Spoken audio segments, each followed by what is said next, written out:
So I've had a lot of questions about my depth in the squat and how I go about preparing myself to squat. How did I get to the point of squatting so deep?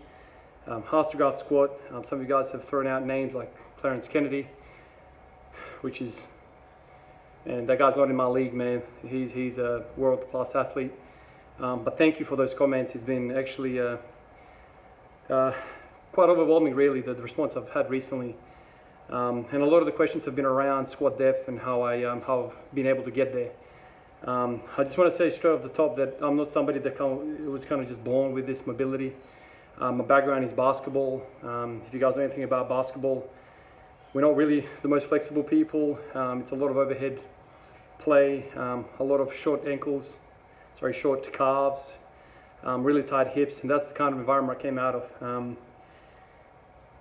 The first time I went to the gym, I walked up to the front desk and I said, I need a personal trainer to teach me how to squat, teach me how to deadlift. I've heard that these movements help people to increase their vertical leap, and that's really day one of my gym life. And so I was lucky enough to receive a fella that day that was really into squatting and deadlifting, and he taught me how to move and how to train, how to stay with form. And he always said to me, no matter what you do, always stay in your form, because this stuff can put you in a wheelchair. I remember those words directly.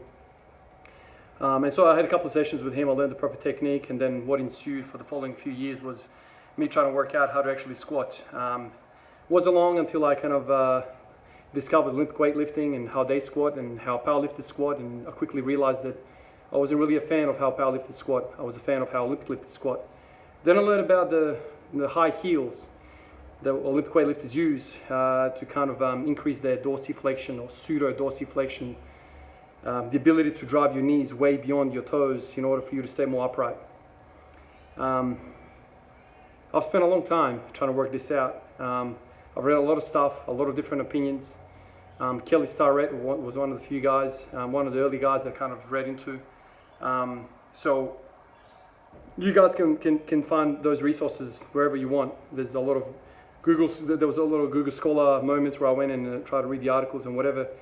I'll give you right now what's worked for me, and I'll give you my rationale about why I believe what I believe. You guys see that I'm squatting ass to grass. No, I'm not a world-class athlete, but I'll tell you what worked for me. You guys probably all know the muscles involved in the squat. I can just straight stay off the top that it is not about your ankles. It might seem that way to us all, that the more ankle dorsiflexion you have, the more upright your squat's going to be. And while that is true, the process in which you gain that ankle dorsiflexion is not just by attacking directly the ankle. There are things at play which are not so obvious, and there are reciprocating mechanisms, how should I say, mechanisms which kind of make it unclear to the eye. We are one system. You can't just mobilize the ankle and expect everything to go well. The muscles which I want you guys to focus on, you're probably going to be like, oh yeah, of course. The number one muscle is the hamstring, and the next muscle is the adductor. Now, where are these muscles? Now, excuse me, I don't have a cameraman, so this is going to kind of get really interesting for you all as I break everything around me. I'm going to try and explain exactly what I mean by all of this. Hopefully you guys get something out of this. So basically, the adductors are the inside here, right? The inside of your thigh. The hamstrings are here. When we go into a squat, think about what's happening now. If you guys want to pause the video, if you don't know about these muscles, pause the video, go onto Google and type in adductors, insertion and origin. And then type in hamstring, insertion and origin. And what you will see is the points of where the muscle comes from and where the muscle inserts. Every muscle has a point of origin and a point of insertion. When those muscles then get tight, the two structures which they're attached to come closer. The 2 points come closer. So if you think to yourself with the barbell on your back, we know that the hamstrings and adductors have a role in producing power, especially out of the hole. The adductors get us out of the hole. So if we are asking this muscle to drive forward, i.e. contract, it's going to shorten. But in order for us to get to those positions, we need that muscle to elongate somewhat so we can get into an optimal position and then that muscle needs to contract to get us out of that position. So there needs to be a long, strong muscle for there to be an effective squat. It's not just about strength of those muscles. We need to get length and strength into them. Something that kind of really annoyed me early on in the piece was I would get better at the squat, my numbers would go up, and then all of a sudden my squat form will kind of go to shit. And I always used to kind of scratch my head on why that was the case. That's the case because I would add strength into some of these muscles which are involved in the squat, and that strength, if not addressed properly, would shorten the muscles we're talking about. And so then, as you progress, you're getting stronger and stronger muscles, but you are mechanically being more and more disadvantaged because you can't get into the most optimal positions.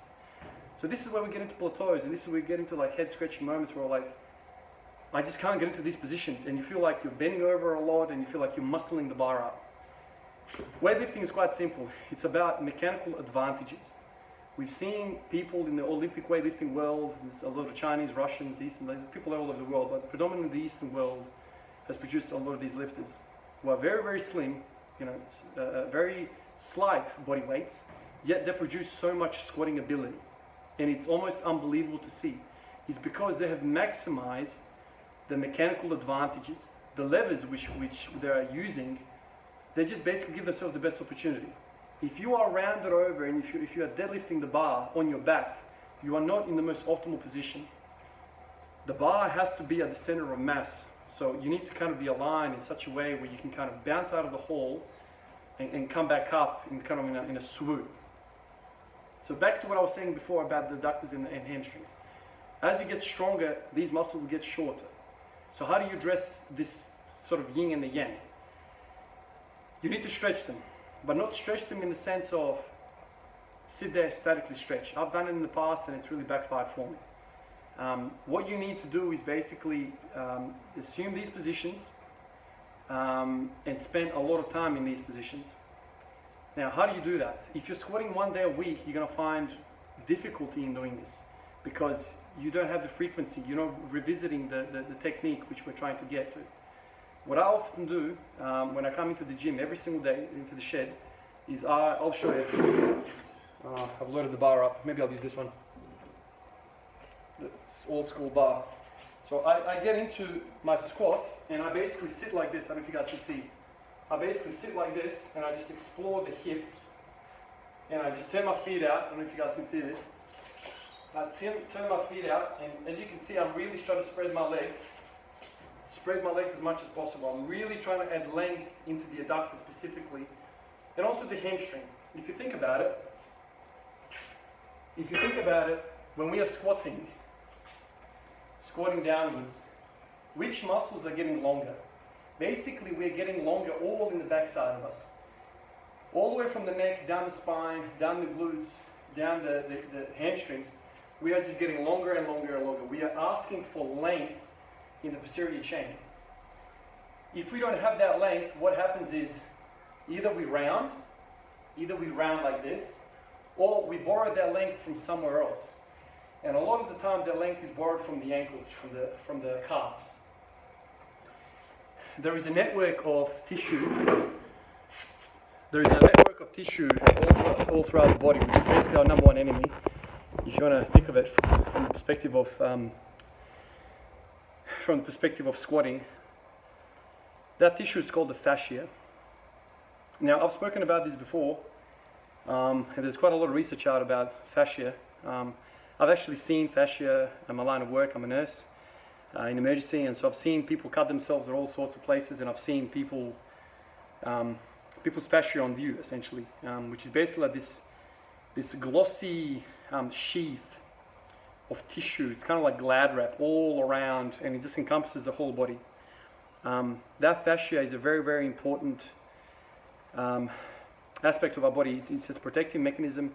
It basically wraps muscle groups all throughout our body and keeps it kind of more safe, there's more rigidity in the tissue because of this fascia.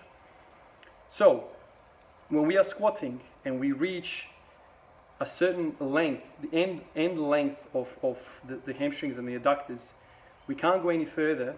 So this fascia then pulls from other positions, from other areas of the body. And a lot of times it pulls from the calves. And this is why we feel like constriction through our calf, and then it locks our ankle up completely. What I've found, I don't know if you guys have ever tried this, if you get, I don't have one here. If you get a tennis ball and you just roll it at the bottom of your foot, or a lacrosse ball, I don't have one around right now, you just basically roll that on the bottom of your feet for say 5 to 10 minutes, really gonna get into the nitty gritty of the sole of your foot, and then you retest your squatting ability. You will find that you have gained mobility through the whole system. All of a sudden you can squat deeper and you can stay more upright. What is that? That is the fascia releasing.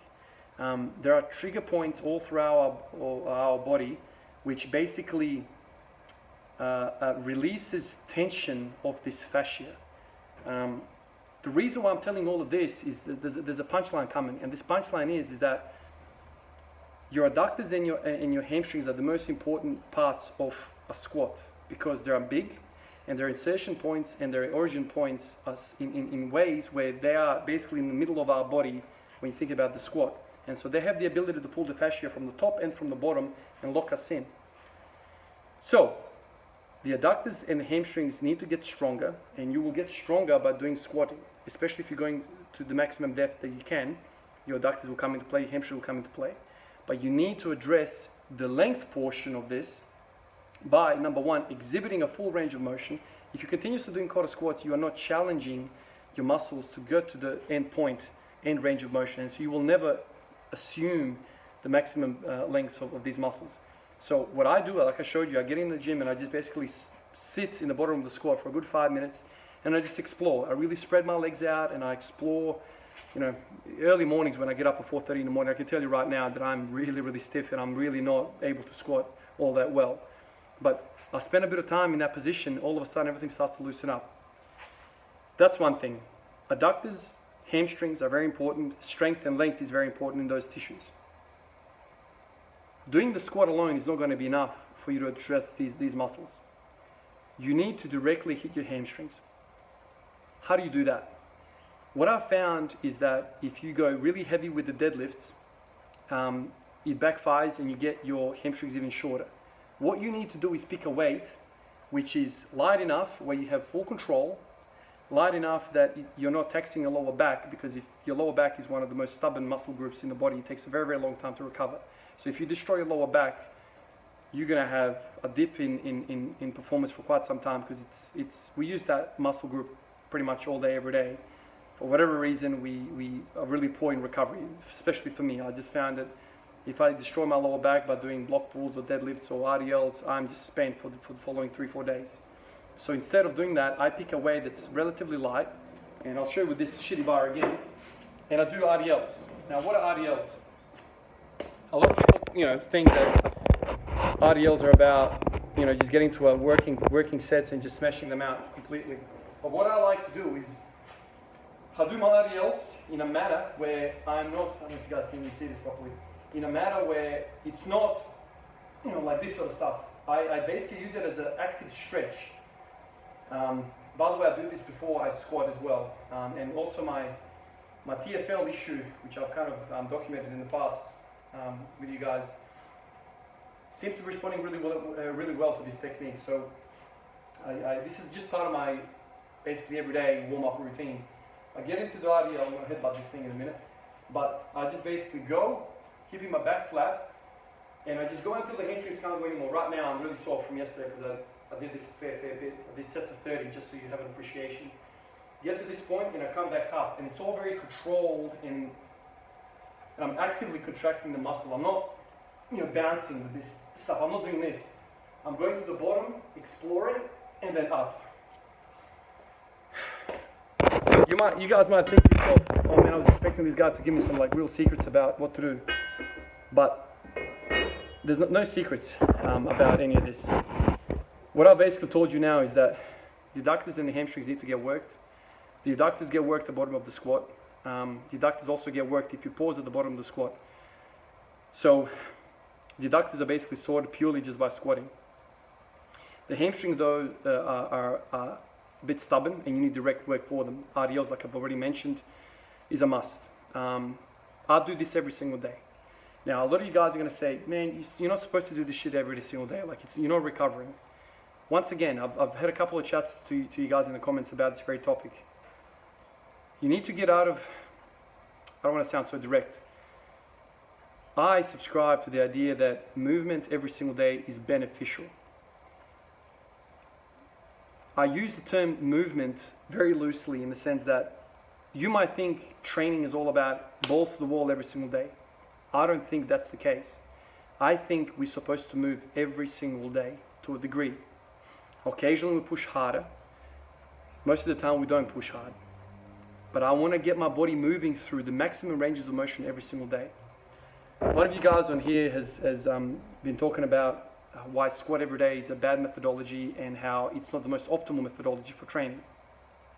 While that might be true, I just want to say, by the way, that the Bulgarians back in the day with Ivan Abajev won a lot of gold medals and had a lot of success under this very, very system.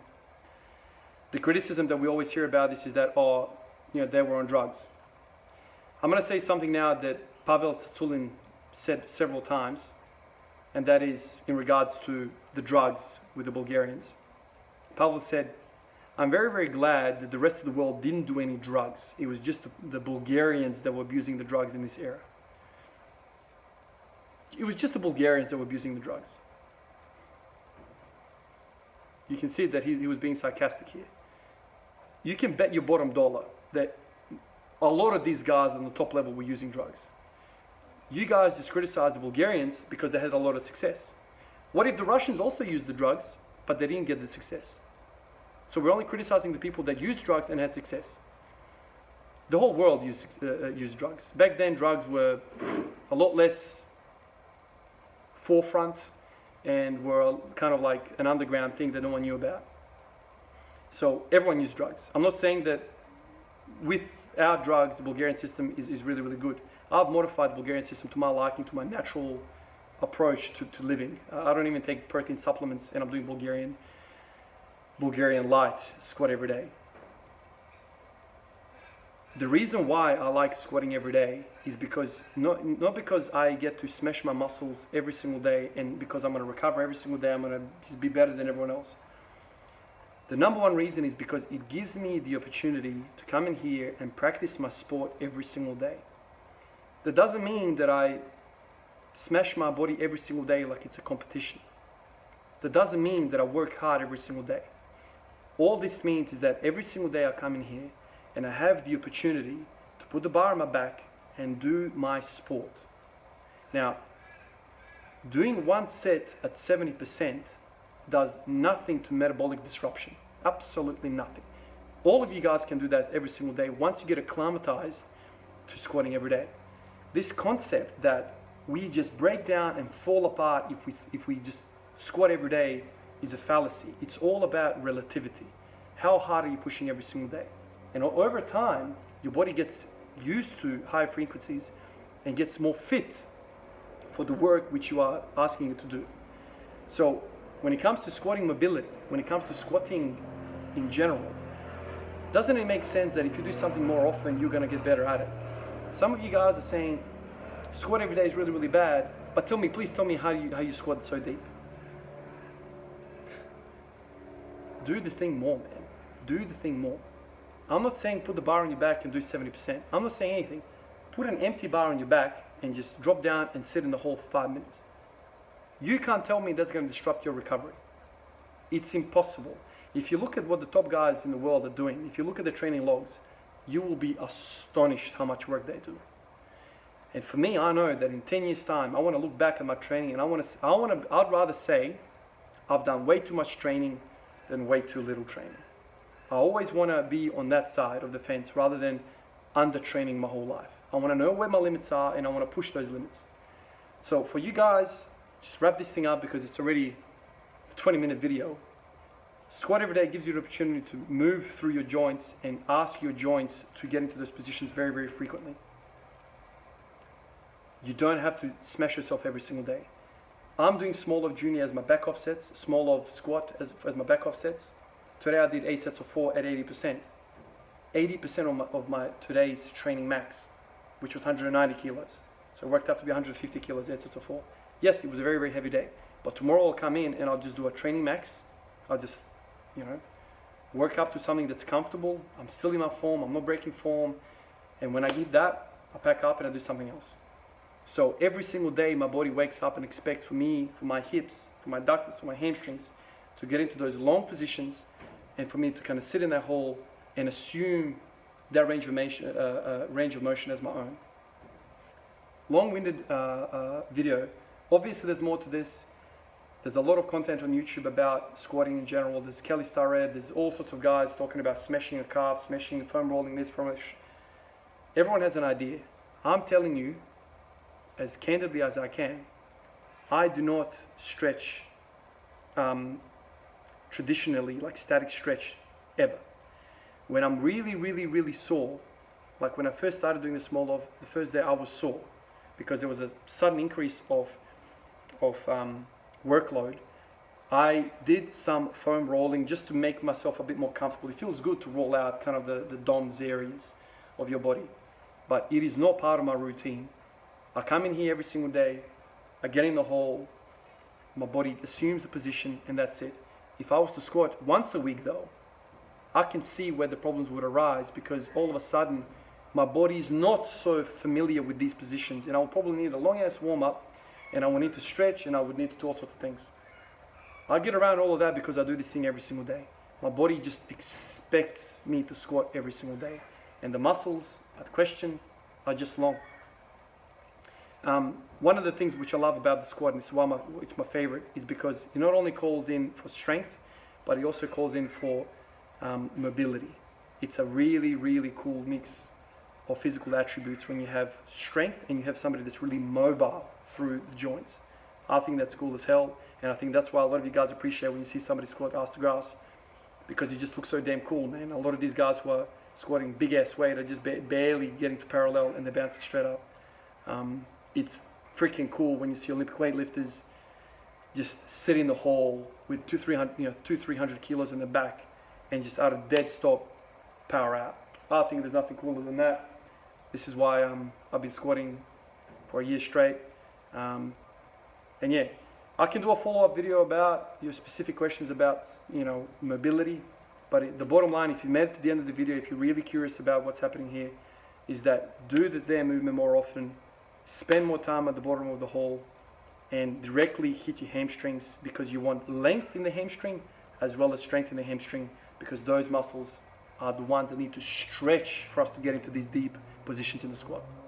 Thanks guys, I hope this helped.